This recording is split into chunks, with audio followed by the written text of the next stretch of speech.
ओम नमो भगवते वासुदेवाय नमः। भगवान श्री हरि की कृपा आप और आपके परिवार पर बनी रहे। आज हम सुनेंगे पापनकुशा एकादशी की पौराणिक कथा। महाभारत का महायुद्ध समाप्त हो चुका है। धूल और रक्त से गंगा हुआ कुरुक्षेत्र अब शमशान सा मौन हो चुका है। धर्मराज युधिष्ठिर राज सिंहासन पर विराजमान है, परंतु उनके हृदय में राज सुख नहीं, केवल शोक और अपराध बोध की प्रचंड लहरें उमड़ रही हैं। उनके नेत्र बार बार उन अपनों को खोज रहे हैं जो अब कभी लौटकर नहीं आएंगे। भीष्म पितामह का तीरों से बंधा शरीर, गुरु द्रोण का वध, अपने ही भ्राता जैसे कौरवों का संहार, धर्म के पक्ष में लड़ा गया युद्ध भी युधिष्ठिर महाराज के अंतर्मन को अपराध बोध से मुक्त नहीं कर सका। युधिष्ठिर महाराज सोच रहे हैं कि क्या यह मेरे ही कारण हुआ? क्या मेरे हाथों से अपने प्रियजनों का वध हुआ? और अगर यह धर्म युद्ध था भी तो क्या निर्दोषों का रक्त मेरे सिर पर पाप बनकर चिपक नहीं गया? और यदि ऐसा है तो ये पाप मुझे केवल इस जन्म में ही नहीं, अनंत जन्मों तक भोगने पड़ेंगे। यही विचार उनके अंतर्मन को कुरेद रहे थे। वे दिन रात अशांत रहने लगे। राजमहल का वैभव, सोने चांदी के सिंहासन, सेवकों का तांता, कुछ भी उनके हृदय के बोझ को हल्का नहीं कर सका। और तभी एक दिन जब युधिष्ठिर महाराज अपने अपराध बोध के बोझ से दबे हुए गहन चिंतन में डूबे हुए थे, तभी भगवान श्री कृष्ण दिव्य तेज के साथ महल में पधारे। उनका आगमन मानो अंधकार में दीपक जलने के समान था। मधुर मुस्कान और करुणा से भरे नेत्रों के साथ श्री कृष्ण ने धर्मराज से कहा, हे युधिष्ठिर, मन को इस प्रकार व्यथित मत करो। जो कुछ हुआ वह धर्म की रक्षा और अधर्म के अंत के लिए हुआ, किंतु तुम्हारे अंतःकरण का ये संशय तभी मिटेगा जब तुम मेरे वचनों में वर्णित उस दिव्य साधन को अपनाओगे जिससे अनजाने में हुए पाप भी नष्ट हो जाते हैं। ये वही क्षण था जब श्री कृष्ण ने युधिष्ठिर महाराज को पापानकुशा एकादशी का महात्म्य सुनाया। एक ऐसा व्रत जो अनजाने में किए गए समस्त अपराधों को भी हर लेता है और जीव को पाप मुक्त कर देता है। आश्विन माह के कृष्ण पक्ष की इंदिरा एकादशी व्रत का महात्म्य सुनने के बाद धर्मराज युधिष्ठिर की जिज्ञासा और बढ़ गई। तब उन्होंने हाथ जोड़कर भगवान मधुसूदन से पूछा कि हे मधुसूदन, अब आप कृपा करके ये भी बतलाइए कि आश्विन के शुक्ल पक्ष में किस नाम की एकादशी होती है। तब भगवान श्री कृष्ण बोले, राजन, आश्विन के शुक्ल पक्ष में जो एकादशी होती है वह पापानकुशा के नाम से विख्यात है। वह सब पापों को हरने वाली और उत्तम है। उस दिन संपूर्ण मनोरथ की प्राप्ति के लिए मनुष्यों को स्वर्ग और मोक्ष प्रदान करने वाले पद्मनाभ संज्ञक मुझ वासुदेव का पूजन करना चाहिए। जितेंद्रिय मुनि चिरकाल तक कठोर तपस्या करके जिस फल को प्राप्त करता है वह उस दिन भगवान गरुड़ ध्वज को प्रणाम करने से ही मिल जाता है। पृथ्वी पर जितने तीर्थ और पवित्र देवालय हैं, उन सब के सेवन का फल भगवान विष्णु के नाम कीर्तन मात्र से ही मनुष्य प्राप्त कर लेता है। जो शारंग धनुष धारण करने वाले सर्वव्यापक भगवान जनार्दन की शरण में जाते हैं उन्हें कभी यमलोक की यातना नहीं भुगतनी पड़ती। यदि अन्य कार्य के प्रसंग से भी मनुष्य एकमात्र एकादशी को उपवास कर ले तो उसे कभी यम यातना नहीं प्राप्त होती। जो पुरुष विष्णु भक्त होकर भगवान शिव की निंदा करता है वह भगवान विष्णु के लोक में स्थान नहीं पाता, उसे निश्चय ही नरक में गिरना पड़ता है। इसी प्रकार यदि कोई शैव या पाशुपत होकर भगवान विष्णु की निंदा करता है तो वह घोर रौरव नरक में डालकर तब तक पकाया जाता है जब तक कि 14 इंद्रों की आयु पूरी नहीं हो जाती। यह एकादशी स्वर्ग और मोक्ष प्रदान करने वाली, शरीर को निरोग बनाने वाली तथा सुंदर स्त्री, धन और मित्र देने वाली है। राजन, एकादशी को दिन में उपवास और रात्रि में जागरण करने से अनायास विष्णु धाम की प्राप्ति हो जाती है। हे युधिष्ठिर, वो पुरुष मात्र पक्ष की 10, पिता के पक्ष की 10 और स्त्री के पक्ष की 10 पीढ़ियों का भी उद्धार कर देता है। एकादशी व्रत करने वाले मनुष्य दिव्य रूपधारी चतुर्भुज गरुड़ की ध्वजा से युक्त हार से सुशोभित और पीताम्बर धारी होकर भगवान श्री विष्णु के धाम को जाते हैं। आश्विन के शुक्ल पक्ष में पापानकुशा का व्रत करने मात्र से ही मनुष्य सब पापों से मुक्त होकर श्री हरि के लोक में जाता है। जो पुरुष स्वर्ण, तिल, भूमि, गौ, अन्न, जल, जूते और छाते का दान करता है वह कभी यमराज को नहीं देखता।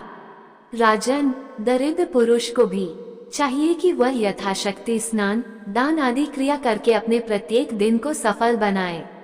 जो होम, स्नान, जप, ध्यान और यज्ञ आदि पुण्य कर्म करने वाले हैं, उन्हें भयंकर यम यातना नहीं देखनी पड़ती।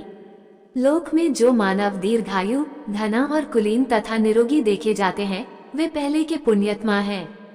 पुण्य कर्ता पुरुष ऐसे ही देखे जाते हैं। इस विषय में अधिक कहने से क्या लाभ युधिष्ठिर। मनुष्य पाप से दुर्गति में पड़ते हैं और धर्म से स्वर्ग लोक को जाते हैं। राजन, तुमने मुझसे जो कुछ पूछा था उसके अनुसार पापांकुशा का महात्म्य मैंने वर्णन कर दिया। भगवान श्री कृष्ण के श्री मुख से पापांकुशा का महात्म्य सुनकर तब श्रद्धा पूर्वक धर्मराज ने भी इस व्रत का विधि पूर्वक पालन किया, जिसके पुण्य प्रताप से उनके जन्म जन्मांतर के पापों का नाश हुआ और अंत में वे भगवान श्री विष्णु के बैकुंठ लोक को गए। ये पवित्र पापांकुशा एकादशी व्रत का पुण्य प्रताप ही था कि एक बहेलिया जिसने अपने पूरे जीवन में केवल हिंसा की थी, जो बहुत क्रूर और हिंसक था, उसका सारा जीवन एकमात्र पापांकुशा एकादशी के व्रत से बदल गया और उसे जन्म जन्मांतरों के पाप से मुक्ति मिल गई। अब इस कथा को भी विस्तारपूर्वक सुनिए। विंध्याचल पर्वत पर क्रोधन नामक एक बहेलिया रहा करता था। वह बहुत क्रूर और हिंसक था। उसका सारा जीवन हिंसा, लूटपाट, मद्यपान और गलत संगति में ही बीता था। एक दिन अचानक उसे जंगल में तपस्या करते हुए अंगिरा ऋषि मिले। उसने अंगिरा ऋषि से कहा कि मेरा कर्म बहेलिया का है, इस कारण हे मुनिवा, मुझे तो न जाने कितने ही निर्पशु पक्षियों को मारना पड़ा है। मैंने जीवन भर पाप कर्म ही किए हैं, इसलिए मुझे तो नरक में ही जाना पड़ेगा। कृपा कर आप मुझे कोई ऐसा उपाय बताइए जिससे मेरे सारे पाप मिट जाए और मोक्ष की प्राप्ति हो।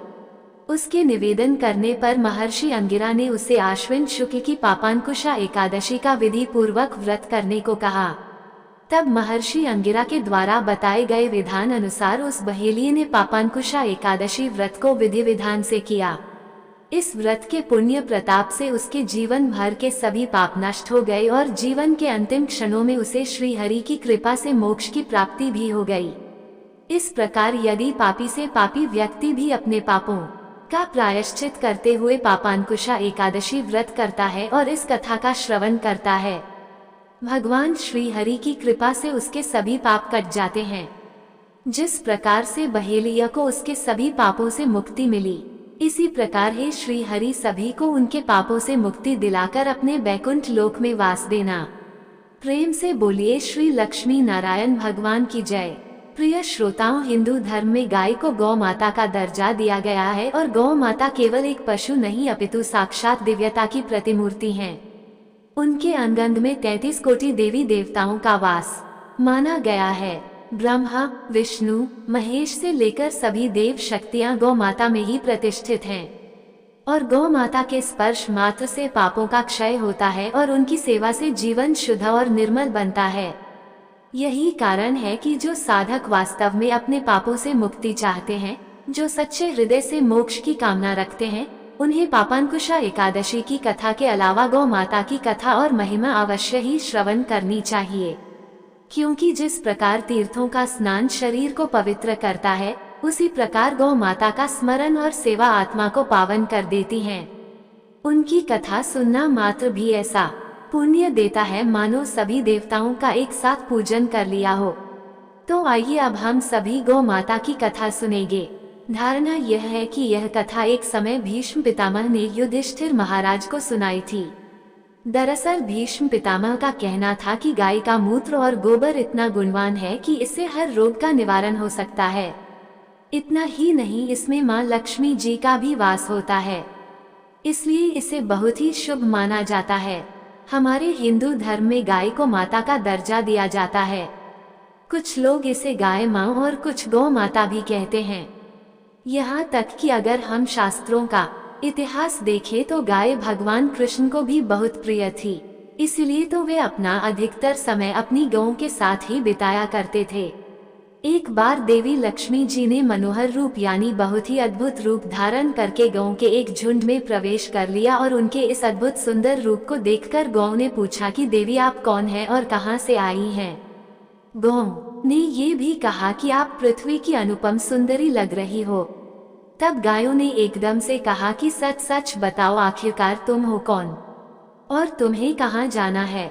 तुम यहाँ क्यों आई हो? तब देवी लक्ष्मी जी ने, जो कि बहुत अद्भुत रूपधारी थी, उन्होंने विनम्रता से गौओं से कहा कि तुम सबका कल्याण हो। असल में मैं इस जगत में अर्थात संसार में लक्ष्मी के नाम से प्रसिद्ध हूँ और सारा जगत मेरी कामना करता है, मुझे पाना ही चाहता है। मैंने दैत्यों को छोड़ दिया था और इसलिए वे सदा के लिए नष्ट हो गए, श्रीहीन हो गए। इतना ही नहीं, मेरे आश्रय में रहने के कारण इंद्र, सूर्य, चंद्रमा, विष्णु, वरुण तथा अग्नि आदि सभी देवता सदा के लिए आनंद भोग रहे हैं। इसके बाद देवी लक्ष्मी जी ने कहा कि जिनके शरीर में मैं प्रवेश नहीं करती, वे सदैव नष्ट हो जाते हैं और अब मैं तुम्हारे शरीर में ही निवास करना चाहती हूँ। लेकिन इसके बाद भी कथा समाप्त नहीं हुई, क्योंकि गौ ने अभी तक माँ लक्ष्मी जी को अपनाया ही नहीं था। देवी लक्ष्मी जी की इन सारी बातों को सुनने के बाद गौ ने कहा कि देवी, आप बहुत चंचल हो, इसलिए आप कभी कहीं ठहरती नहीं। इसके अलावा आपका बहुतों के साथ भी एक सा ही संबंध है, इसलिए हमें तुम्हारी इच्छा नहीं है। तुम्हारी जहाँ भी इच्छा हो तुम चली जाओ। तुमने हमसे बात की, इतने में ही हम अपने आप को तुम्हारी कृतार्थ यानी तुम्हारी आभारी मानती हैं, लेकिन हम तुम्हें अपनाना नहीं चाहती। गौ के ऐसा कहने पर देवी लक्ष्मी ने कहा कि यह तुम क्या कह रही हो? मैं तो दुर्लभ और सती हूँ, यानी मुझे पाना आसान नहीं है, फिर भी तुम मुझे स्वीकार नहीं कर रही। आखिरकार इसका क्या कारण है? यहाँ तक कि देवता, दानव, मनुष्य आदि सब कठोर तपस्या करके मेरी सेवा का सौभाग्य प्राप्त करते हैं, इसलिए तुम भी मुझे स्वीकार करो। और वैसे भी इस संसार में ऐसा कोई नहीं है जो मेरा अपमान करता हो। सभी मुझे चाहते हैं, सभी मुझे प्राप्त करना चाहते हैं। देवी लक्ष्मी जी की इन बातों को सुनकर सभी गौओं ने कहा कि देवी, हम तुम्हारा अपमान या अनादर नहीं कर रही, बल्कि केवल तुम्हारा त्याग कर रही हैं, और वह भी सिर्फ इसलिए कि तुम्हारा मन बहुत चंचल है। तुम कहीं भी जमकर नहीं रहती, यानी एक स्थान पर नहीं ठहरती, इसलिए अब बातचीत करने से कोई लाभ नहीं, इसलिए तुम जहाँ जाना चाहती हो जा सकती हो। इस तरह से गौ ने भी माँ लक्ष्मी जी का त्याग कर दिया, क्योंकि गौ को पता था कि लक्ष्मी जी कभी किसी एक के पास नहीं रहती, बल्कि पूरे संसार में घूमती रहती हैं। फिर भी माँ लक्ष्मी जी ने हार नहीं मानी और इतना सब होने के बाद भी अपनी बात जारी रखी। आखिरकार देवी लक्ष्मी जी ने कहा, गौ, तुम दूसरों का आदर लेने वाली हो, और अगर तुमने मुझे ही त्याग दिया तो सारे जगत में मेरा अनादर होने लगेगा, इसलिए तुम मुझ पर भी अपनी कृपा करो। मैं तो तुम सबसे केवल सम्मान ही चाहती हूँ। तुम लोग सदा सबका कल्याण करने वाली, पवित्र और सौभाग्यवती हो, तो मुझे भी बस आज्ञा दो कि मैं तुम्हारे शरीर के किस भाग में निवास करूं।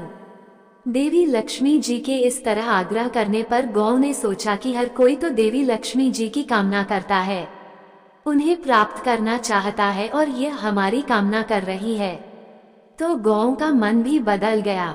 तब गौ ने कहा, हे यशवनी, हमें तुम्हारा सम्मान अवश्य ही करना चाहिए, इसलिए अब तुम हमारे गोबर और मूत्र में निवास करो, क्योंकि हमारी ये दोनों वस्तुएं ही परम पवित्र हैं। तब माँ लक्ष्मी जी ने कहा, धन्यवाद और धन्य भाग मेरे, जो तुम लोगों ने मुझ पर अनुग्रह किया, यानी मेरे प्रति इतनी कृपा दिखाई। अब तो मैं ऐसा अवश्य ही करूंगी, मैं सदैव तुम्हारे गोबर और मूत्र में ही निवास करूंगी। सुखदायिनी गौ अर्थात सुख देने वाली गौ, तुमने मेरा मान रख लिया, इसलिए तुम्हारा भी कल्याण हो। बस यही कारण है कि गौ माता की इन दो वस्तुओं को लक्ष्मी जी का ही रूप समझा जाता है। पद्म पुराण के अनुसार गाय के मुख में चारों वेदों का निवास है। उनके सींगों में भगवान शंकर और भगवान विष्णु सदा विराजमान रहते हैं। गाय के उदर में कार्तिकेय, मस्तक में ब्रह्मा जी, ललाट में रुद्र, सींगों के अग्रभाग में इंद्र, दोनों कानों में अश्विनी कुमार, नेत्रों में सूर्य और चंद्र, दांतों में गरुड़, जिह्वा में सरस्वती, अपान में सारे तीरथ, मूत्र स्थान में गंगा जी, रोमकूपों में ऋषिगण, पृष्ठ भाग में यमराज, दक्षिण पार्श्व में वरुण और कुबेर, वाम पार्श्व में महाबल यक्ष, मुख के भीतर गंधर्व, नासिका के अग्रभाग में सर्प, खुरों के पिछले भाग में अप्सराएं स्थित हैं। भविष्य पुराण, स्कंद पुराण, ब्रह्मांड पुराण, महाभारत में भी गौ के अंग प्रत्यंग में देवी देवताओं की स्थिति का वर्णन मिलता है। गौओं का समूह जहाँ बैठकर आराम से सांस लेता है, उस स्थान की न केवल शोभा बढ़ती है बल्कि वहाँ का सारा पाप ही नष्ट हो जाता है। तीर्थों में स्नान दान करने से, ब्राह्मणों को भोजन कराने से, व्रत उपवास और जप तप और हवन यज्ञ करने से जो पुण्य मिलता है, वही पुण्य गौ को चारा या हरी घास खिलाने से प्राप्त हो जाता है।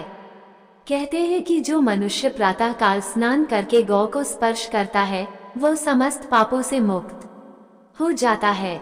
संसार के सबसे प्राचीन ग्रंथ वेद हैं और वेदों में भी गाय की महत्ता और उसके अंग प्रत्यंग में दिव्य शक्तियां होने का वर्णन मिलता है।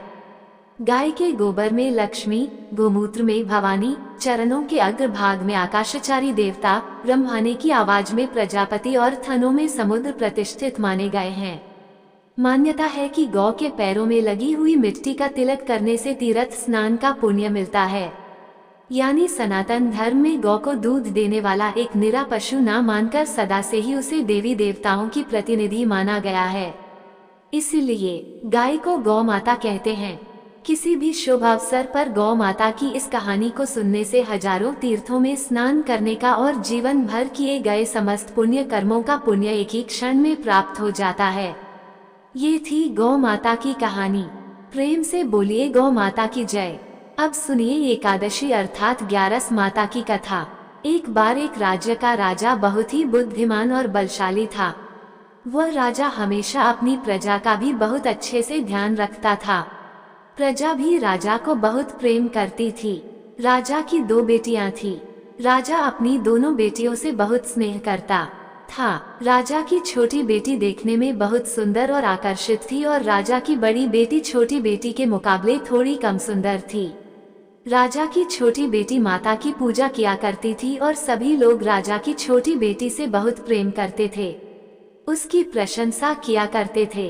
राजा भी अपनी छोटी बेटी को बड़ी बेटी से अधिक प्रेम करता था, जिसके कारण राजा की बड़ी बेटी को अपनी ही छोटी बहन से बहुत नफरत होने लगी थी। धीरे धीरे समय बीता। दोनों राजकुमारियां जब बड़ी हो गई तब पड़ोस के राज्य में रहने वाला एक राजकुमार राजा की बड़ी बेटी के लिए रिश्ता लेकर आया। लेकिन जैसे ही उस राजकुमार की दृष्टि राजा की छोटी बेटी पर पड़ी तो वह राजकुमार राजा की छोटी बेटी पर आकर्षित हो गया और छोटी बेटी से पहली ही नजर में प्रेम करने लगा। उस राजकुमार ने अब राजा की बड़ी बेटी के साथ विवाह करने से मना कर दिया। उसने राजा से कहा कि महाराज, मैं तो आपकी छोटी बेटी से ही विवाह करना चाहता हूँ। ये सब देखकर अब तो राजा की बड़ी बेटी अपनी छोटी बहन से बहुत अधिक क्रोधित हो गई और राजा की बड़ी बेटी ने अपनी छोटी बहन को अपना सबसे बड़ा शत्रु मान लिया। राजा की बड़ी बेटी ने अपनी छोटी बहन से बदला लेने का निर्णय किया तो राजा की बड़ी बेटी ने अपनी छोटी बहन को जान से ही मारने का उपाय सोचा। अब बड़ी बेटी ने अपनी छोटी बहन को मारने के लिए सबसे पहले एक लड्डू में जहर मिलाकर अपनी छोटी बहन को खाने को दे दिया। छोटी बहन बहुत भोली थी, उसे अपनी बड़ी बहन के षड्यंत्र के बारे में कुछ भी नहीं पता था, तो उसने वो लड्डू खा लिया। लेकिन आश्चर्य की छोटी बहन को लड्डू खाने के बाद भी कुछ नहीं हुआ। तो बड़ी बहन ये सब देखकर बहुत आश्चर्यचकित रह गई। लेकिन अब भी बड़ी बहन ने हार नहीं मानी। जब एक रात उसकी छोटी बहन कमरे में सो रही थी तब उसने एक मटके में सांप रखकर उसके कमरे में छोड़ दिया। लेकिन सांप भी छोटी बहन का कुछ नहीं बिगाड़ पाया। जिसके बाद बड़ी बहन ने अपनी छोटी बहन से कहा कि चलो बहन, हम लोग कुएं से पानी भर कर लाते हैं। छोटी बहन चलने के लिए तैयार हो गई। तब पानी भरने के बहाने बड़ी बहन उसे कुएं के पास ले गई और कुएं में धक्का दे दिया। लेकिन तब भी छोटी बहन को कुछ नहीं हुआ, क्योंकि हर बार गारस माता उसकी रक्षा कर रही थी और उधर बड़ी बहन अपने सारे प्रयास के बाद भी लगातार असफल हो रही थी, जिस कारण वह और अधिक क्रोधित हो गई। फिर उसने अपनी छोटी बहन के पास जाकर उससे प्रश्न किया कि मेरी छोटी बहन, क्या तुमको पता है कि भगवान ने सबकी मृत्यु एक निश्चित समय पर लिखी है और कैसे तुम्हारी या मेरी मृत्यु होगी? क्या तुम ये जानती हो? तब छोटी बहन ने अपनी बड़ी बहन को बताया कि हाँ दीदी, बाकी का तो नहीं पता, लेकिन मैं जानती हूँ कि मेरी मृत्यु कैसे होगी। छोटी बहन से यह सारी बात सुनकर अब तो बड़ी बहन मन ही मन प्रसन्न होने लगी। तब उसने छोटी बहन से कहा कि बहन, तब मुझे बताओ कि तुम्हारी मृत्यु का राज क्या है। अब छोटी बहन ने अपनी बड़ी बहन से कहा कि दीदी, मेरी मृत्यु तो एक तोते में है। जो तोते के गले में एक हार है, उससे ही मेरी मृत्यु होगी। जब तक कोई भी व्यक्ति तोते को मारकर उस हार को अपने गले में पहनेगा तो मैं मूर्छित हो जाऊंगी, और जैसे ही उस हार को अपने गले से उतारेगा तो मैं वापस जीवित हो जाऊंगी। अपनी छोटी बहन की मृत्यु का राज जानकर अब तो बड़ी बहन बड़ी खुश हुई। अब उसने अपनी छोटी बहन को मारने के लिए उस पालतू तोते को ढूंढना शुरू कर दिया। उधर छोटी बहन को इस बात का आभास हो गया था कि कोई तो है जो उसकी जान लेना चाहता है, जिसके लिए एक रात में अपने पिताजी के पास गई और उसने अपने पिताजी से कहा कि पिताजी, मेरी मृत्यु के बाद आप मुझे जलाइएगा मत। आप मुझे अपनी पुरानी वाली हवेली में एक पलंग पर लिटाकर छोड़ दीजिएगा। अपनी छोटी बेटी की यह बातें सुनकर राजा बड़ा आश्चर्यचकित हो गया। लेकिन राजा ने अपनी छोटी बेटी से पूछा कि बेटी, तुम ये क्या कह रही हो? तब राजा की छोटी बेटी ने बताया कि पिताजी, समय किसी के लिए नहीं रुकता है। क्या पता कब किसको क्या हो जाए, इसका किसी को कुछ नहीं पता। तब राजा ने उससे कहा कि तुम ऐसी बातें क्यों करती हो? 2-3 दिन बाद तो तुम्हारा विवाह होना है। लेकिन छोटी बेटी ने अपने पिताजी को ऐसा ही करने पर मजबूर कर दिया और उनसे वचन भी ले लिया। तब राजा ने अपनी छोटी बेटी की बात स्वीकार कर ली और फिर समय आने पर 2-3 दिन के बाद जब विवाह का समय आया तब राजकुमार बारात लेकर राजा के घर आया। अब राजकुमार और राजा की छोटी बेटी के विवाह की रस्में शुरू हो गई।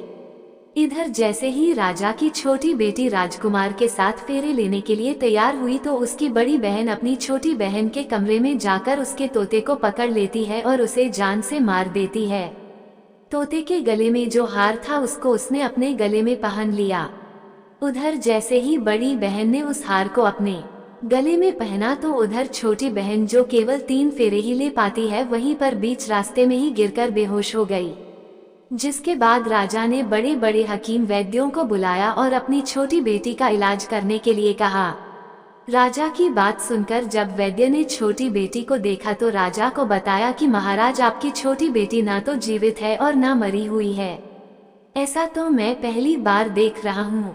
राजा ने वैद्य और हकीम को ये बात बाहर बताने से मना कर दिया और उनसे कहा कि अगर तुमने यह बात किसी को बाहर बताई तो हम तुमको फांसी पर लटकवा देंगे। राजा ने अब अपनी छोटी बेटी को पुराने महल में ले जाकर एक पलंग पर लिटा दिया और फिर वहां पर कुछ सैनिकों को तैनात कर दिया। इसके बाद राजा वापस अपने महल में आ गया। इधर राजा की बड़ी बेटी अपने पिताजी के पास आई और कहने लगी, पिताजी, अगर यह विवाह संपन्न नहीं हुआ तो आपकी इज्जत का क्या होगा? जरा सोचिए, अगर आप कहें तो मैं आपकी इज्जत बचाने के लिए इस राजकुमार से विवाह करने के लिए तैयार हूँ।